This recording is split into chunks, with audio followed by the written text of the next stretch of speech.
I want to break down the Neteru, which is the Egyptian pantheon, and how it came to me. And basically what it showed me that our, what we call mythology, we learn that it's fake. Oh, it's fake, made up stories our ancestors made up. And that's not really what it is.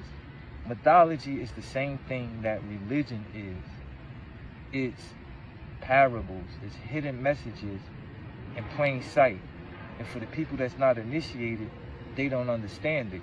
But I woke up something in me and I was able to get downloads to understanding it very, very, very, very clearly. And if you're familiar with the Egyptian religion, you will notice that it's a story. I'm not going to go too deep into the deep story, but I'm going to just give a summarized version of it. It's a story of basically the god, which is the top god, Ausar, which they know in Greek as Osiris. They say that basically he was having sex with his brother Set's wife. Set was away, he found out, he came back, he chopped his brother up into 14 pieces, and the fish ate one of the pieces, which was his foulest. And when that happened, his wife, which is Auset, which the Greeks call Isis, they say that she went around finding all of his pieces, she put them back together, and this was the first mummification in Egyptian history. And when she put them back together, the only piece was missing was his phallus, right? Which most people would say was his penis. And once she put them back together or whatever, she went into the spiritual realms, met with him, had sex with him in the spiritual realms, and got impregnated in the real physical realm, which she was a virgin, so she had the first virgin birth in history that was recorded, was Auset, was Isis. And she birthed Heru, which the Greeks call Horus. And when she birthed Horus, his job now was to redeem his father and take the throne back from his uncle, which is Set, right? So he's go through this whole battle and fight with Set, where he's asking his mother to help him, and he knows she got the power, and she say, no, you gotta fight your own battle or whatever, and he chops her head off. Like, that's a part of it in the story. Another part, he loses an eye.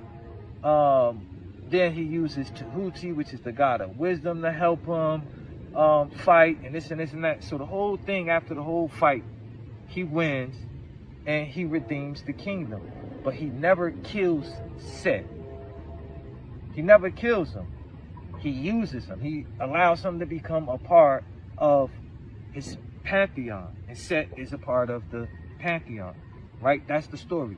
So what came to me in my download of what it really means is that that's all a story of the operation of the mind, and how the mind operates and how the mind works.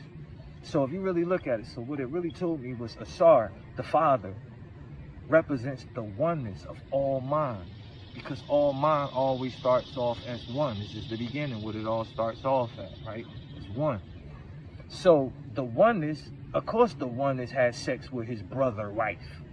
The oneness, it has sex with everything. It merges in everything because it's one with all. So his brother is the ego, the perception of self. And the thing is, the perception of self is created through mind, through thought.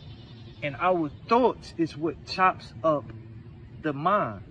So this is the mind getting chopped up into these 14 pieces. The one piece that got lost, which allows him to be creative eternally, was the pineal gland. Not a penis, it's the brain penis. Because our pineal gland get erect and it goes into the pituitary gland and it secretes this oil that connects you to God. It's brain sex is real. So this is the penis it was talking about, not no physical penis, because in the Egyptian pantheons, everybody was Osars, even females. So how could you be a Ausar as a female if you don't have a penis? But everybody have a brain penis, a pineal gland. So what it's talking about is Auset is the subconscious, it's the emotions, it's the heart. Why? Because the subconscious is the creative energy that creates everything, but it creates everything, but it never changes after it creates something, which means it stays a virgin, it stays pure. But then it can't see. This is why Isis was always veiled, because the heart can't see. This is why they say love is blind, because all this is connected to, this is how the heart works. But because when the mind is scattered, when the mind is going back to not knowing who it is, it's the heart that brings it back. It's the vibration frequency. It's the frequency that knows who it is already that brings it back. This is Isis putting the pieces together, mummifying, giving you back eternal life, right? So who is the son of mind and heart? Mind and heart creates consciousness. Heru always represented consciousness. And consciousness is the thing that you must awaken. That's why he got stabbed in the eye. It was the one eye, the third eye, that represents consciousness, the pineal gland, the part that allows you to live in your higher self. So what is consciousness fighting against? Set, program, which they made Satan. But programming is the unconsciousness. You have consciousness at the top, you have unconsciousness at the bottom. The bottom could be physical, body, dense, low vibration. Low vibration don't mean negative, it just means that it's vibrating at a lower density. So a high vibration, consciousness could go within the low and the high. That's why it have to raise the low from the high. The part of ourself that think it's the sleep state, we raises it. This is consciousness basically regaining the throne. But then it says that when he was fighting, he cut his mother head off when he got angry. So this shows you that when you get angry, this is what disconnect consciousness from eternal potentiality, which is the heart, which is the mother that gives all, that births all. Everything, quote unquote, came from this virgin energy. And then she have this virgin energy, when it expressed within a physical body, it becomes Nebuchadnezzar, which is her twin sister, which is just so happened in the story to be Set wife. Why do that make sense? Because the physical body has sex with feelings. We feel, but a feeling is not eternal. A feeling is a thought that has a body, which means that it's a form. It have a belief on it already. So it's not Auset. It's Nebuchadnezzar, which is a whole different energy. So then you'll think, all right, so when Heru, which is consciousness, used Tahuti to help him, what was that? Tahuti represents rightful thinking, logical thinking, going within yourself, thinking, connecting to the infinite knowledge that you got within you. That's Tahuti. Where is Tahuti stored at? In your physical body, because your ancestors already knew all of this knowledge. So that's why Tahuti was considered the recorder. He records everything. So this whole thing is about you and how you operate. And when you really truly understand mythology from that perception, it's eternal. The same thing it meant back then, it still means today, because the operation of the mind never changes.